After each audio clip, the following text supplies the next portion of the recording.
5 signs your little one has binocular vision dysfunction or delay in developing their visual processing skills.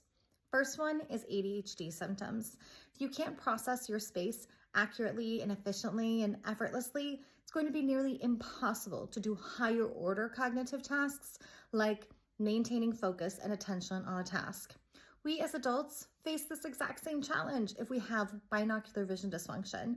And since the number one symptom of binocular vision dysfunction is double vision, eye strain, I could not pay attention to something if I had double vision. The second one is poor penmanship, or if they're young, even just coloring inside the lines.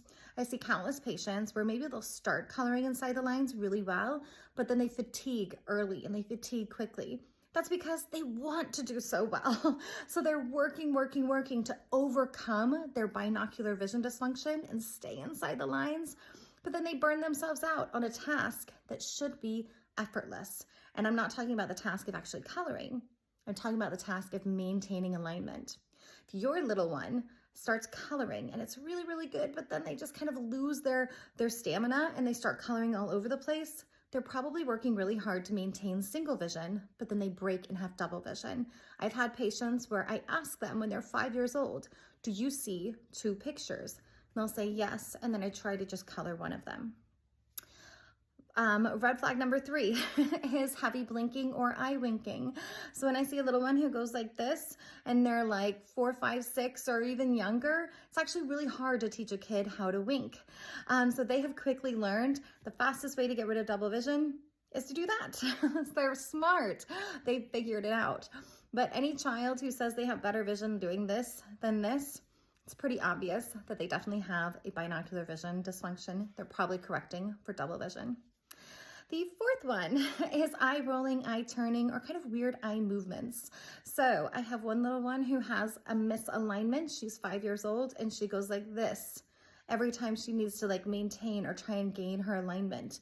Think of it as like if you had a limp and your leg wasn't really functioning well when you were trying to walk, you'd probably like shake it or massage it or move it or rub your knee. It's kind of the same thing when we don't have perfect alignment and then we do a dramatic eye roll, something like that. Definitely a red flag of binocular vision dysfunction. The fifth one is if you, in your parent gut, feel like you see their eyes misaligned, odds are you are right. You are dead right. Around the age of 4 or 5, we should not have any moments of eye misalignments, eye turns, or lazy eyes. So if you see it even for a moment, that means 100% of the other time, they are working extra hard to maintain that alignment. So trust your parent gut. You are probably right. Over 30% of patients, meaning honestly just a normal, healthy, non-concussed or brain injury patients, over 30% of the general population has a deficiency in at least one of their 20 skills that affects their performance. These are incredibly common. I think they've been overlooked for decades. So definitely trust your gut. And I hope this helped you identify maybe some red flags in your young kids if you're concerned about these conditions.